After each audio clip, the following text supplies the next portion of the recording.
O outro pesquisador, Alves de Aquino, mais conhecido como poeta de Metigela, nosso amigo, não pôde comparecer ao evento.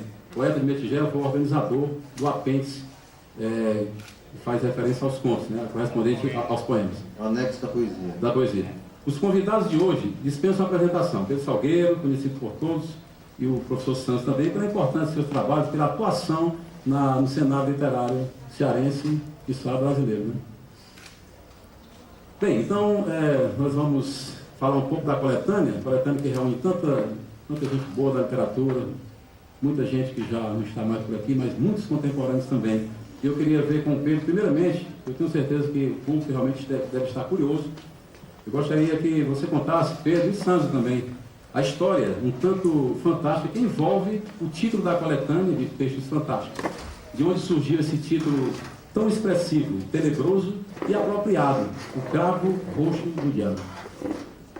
Antes de responder a pergunta e entrar eu quero subverter um pouco a ordem das coisas.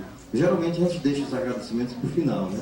Quando todo mundo já está disperso e a gente acaba esquecendo uma ou duas pessoas que foram importantes. Né? Então eu quero começar a minha fala com os agradecimentos, que são, eu acho, as coisas mais importantes desse encontro. Eu queria agradecer os autores dos 130 contos, 60 poemas e 17 fragmentos de romance. Eles, sim, são os principais dessa noite, né? Sem eles, esse livro não existiria. Nós somos apenas os copiadores, né? Os teimosos copiadores, né? Agradecer aos pesquisadores Sandro de Azevedo, que é essa lenda viva da literatura cearense, né?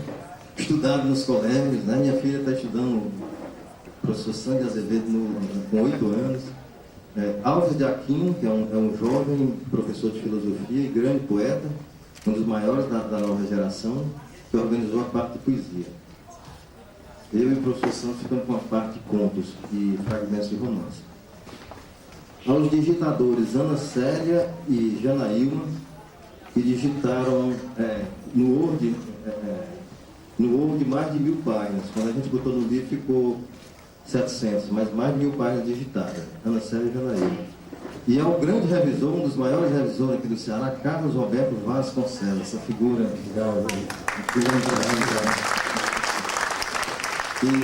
que leva nas costas, no bom sentido, o Bazar da Letra há 3 anos. E é um dos maiores revisores do Ceará, além de ser um excelente pontífice, premiado. Né? Obrigado. Eu queria agradecer também a todos os amigos que ajudaram. E foram tantos que, se eu fosse botar aqui nessa página, dobraria 3, 4 páginas. São amigos que ajudaram desde o incentivo a encontrar contos, a sugerir autor. Esses foram quase todos, né? Os autores que eu pedi. Você conhece mais alguém que escreveu contos fantásticos, romance fantástico, poema? Então foram muitos. Mas eu queria agradecer em especial ao Raimundo Neto, que é esse grande amigo de todo mundo, né? A pessoa que não gosta de Raimundo Neto, eu desconfio. Então, ele me ajudou muito na burocracia, fez a capa do livro, e em tudo que eu precisei durante esses 3 anos, ele estava lá. Às vezes fazendo coisas já de madrugada para poder... Oi? E ele está distribuindo os livros dos autores da vida. Ele gosta tanto de ajudar que ele não está aqui, está distribuindo os livros dos autores, né? Agradecer a Secult, que foi através do financiamento da Secult que saiu esse livro, né? Ao Sesc Iracema, que está sempre disposto a ajudar os autores cearenses, principalmente no Bazar das Letras, capitaneado por Carlos Vasconcelos. Todo mês tem um lançamento de um livro, uma entrevista do Bazar das Letras, no Sesc do São Sebastião. De Caxias, 1740. E, além de entrevistar os autores cearenses, eles compram 30 exemplares para distribuir pelas bibliotecas do Sesc, do Ceará todo, né? É um grande projeto. Então, em vez de fazer o lançamento num clube, numa livraria chique, eu disse, não, eu vou prestigiar a quem prestigia a gente o ano inteiro, né? A gente teve até que mudar de lugar. Tivemos até que mudar de lugar porque o espaço lá era pequeno. Queria agradecer aos jornais O Povo, saiu um caderno de domingo do Vidiarte inteiro sobre o livro. Queria agradecer ao Magela Lima, o Luciano Almeida e o Pedro Rocha, que fez a matéria. Ao DN, que nós conseguimos através do grande amigo Nerilson, intermediação com o Dutu, e a Maiara fez a matéria também muito boa, que foi capa ontem do diário, da Caderno 3, né? Caderno 3 do diário. Exatamente. Eu queria agradecer o pessoal de blogs. Os blogs que ajudaram na divulgação desse trabalho foram mais de 10, mas eu queria citar 4 que eu consegui pegar o nome. Poetas de Quinta, do Silas Falcão, meu grande amigo. Almaná Cultura, do grande amigo Raimundo Neto.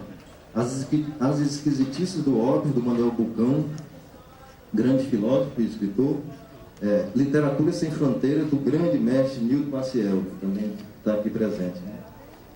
Ao Nilton Maciel, que fez a 4ª capa, ia ser a orelha, mas aí o livro virou capa dura, tiraram as orelhas. Então botamos na 4ª capa. E a Ilha Sampaio, que está aqui presente, que não quis sentar aqui, porque está cansada de falar, que fez a apresentação do livro, né? Essa brilhante apresentação foi feita pela Ilha Sampaio, que é uma estudiosa do Fantástico na obra da Lígia Fagundes Telles e professora da Unifor.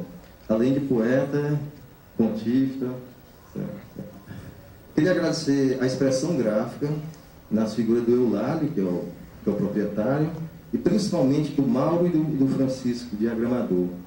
Mauro e Francisco são figuras que você entra lá como freguês e sai como amigo. São figuras muito, muito boas. E ao Bazar das Letras, pelos motivos que eu já falei aqui, ao Carlos Vasconcelos e ao Grupo Abraço Literário. São os meus agradecimentos. Ainda lembra da pergunta? Não lembro. Sim, sobre o título, né? A primeira pessoa, eu tinha a ideia de fazer uma junção de contos fantásticos há muito tempo. Eu comecei a recolher alguns, mas achei que ia encontrar uns 20, no máximo 40 contos fantásticos nesse tempo todo.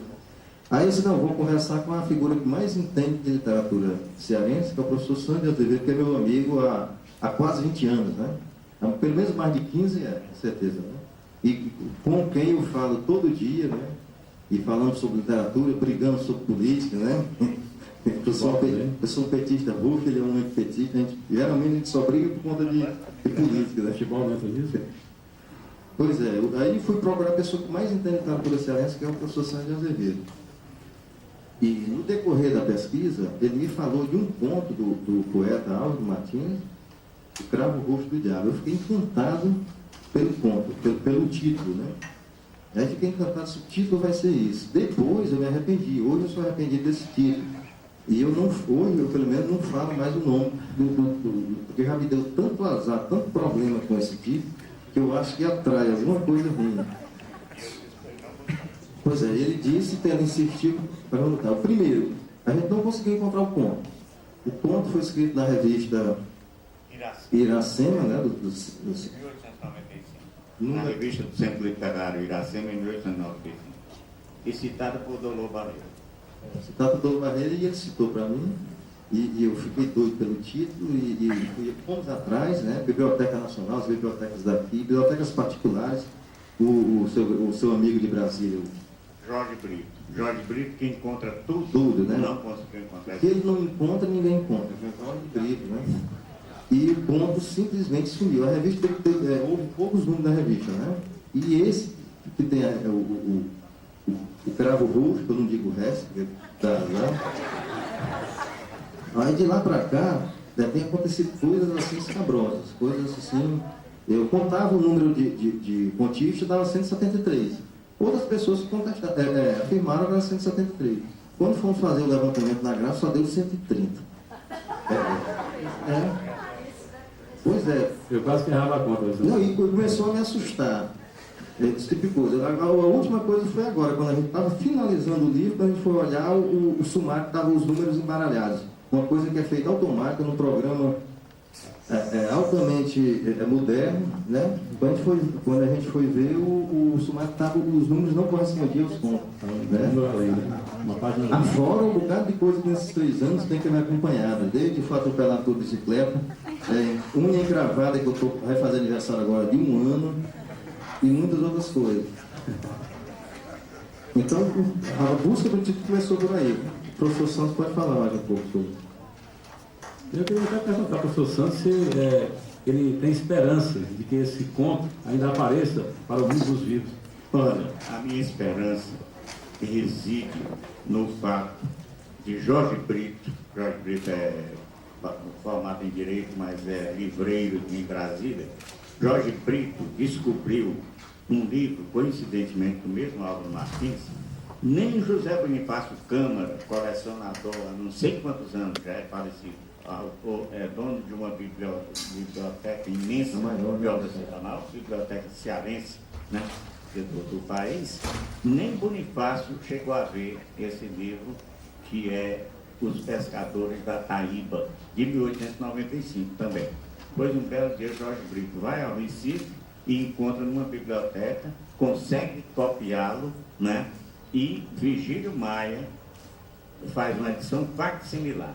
Foi feita uma edição facsimilar dos Pescadores da Taíba, com ilustrações de Socorro Torquato, né, da grande artista, esposa dele. Então, Jorge Brito, eu fiz uma pequena introdução, e nessa introdução eu digo que Jorge Brito é uma pessoa para quem não existe obra desaparecida, porque ele vai lá e encontra. Até agora não encontrou esse clavo do diabo, mas eu acredito que ele vai encontrar. O problema da evocação dele, né, do dito aí, é tão grande que nós, no meu caso, eu sou o terceirizador da coisa, eu sou só o organizador. Mas o Álvaro Martins, que escreveu o conto com esse título, ele foi o mais prejudicado, porque além de encontrar o conto dele, que a gente resolveu manter como título, ele tem um livro de poemas fantásticos, na mão do professor Sandro de Azevedo, que durante esses 3 anos não lembrou desse. Não, mas eu atribuo isso aí ao Fantástico, né? E quando a gente... Eu não quis dizer nada para não entregar o meu amigo Alves aqui, o poeta de Metigela, que ficou encarregado dos poetas. Mas eu acho que ele não encontraria, porque ele estava escondido. Mas quando a gente tirar uma segunda edição, com certeza a gente vai... Eu tenho um livro encadenado com outros, mas sem a folha de rosto. A gente vai atrás dessa folha de rosto, são incluídos. 1903. Pelo seja a foto, né? Bom, Pedro e Sandro, estive pensando aqui na quantidade de livros, né, que vocês folharam, a quantidade de e-mails que foram, que voltaram, e até chegar aos 207, inclusive também eu fui fazer a conta errada, eu esqueci 206 também, né? Então vamos colocar tudo aí para o tinhoso, né? E para usar de um paradoxo, eu queria que você contasse para a gente essa prazerosa batalha, para não dizer tenebrosa, quando começou essa pesquisa, o que me inspirou realmente, assim, a origem, né? Vamos falar da origem. A origem de gostar do fantástico vem desde o interior, das histórias de assombração que meu pai gostava de contar quando a luz da light era apagada às 10 da noite, né, em Tamboril, na época. Já tinha energia lá? Já tinha, e a light fechava e dava o primeiro apagão. O professor deve ter presenciado isso, né? Ele é um pouco mais velho que ele, né? E, então o gosto por assombração, por histórias fantásticas, vem dessa época.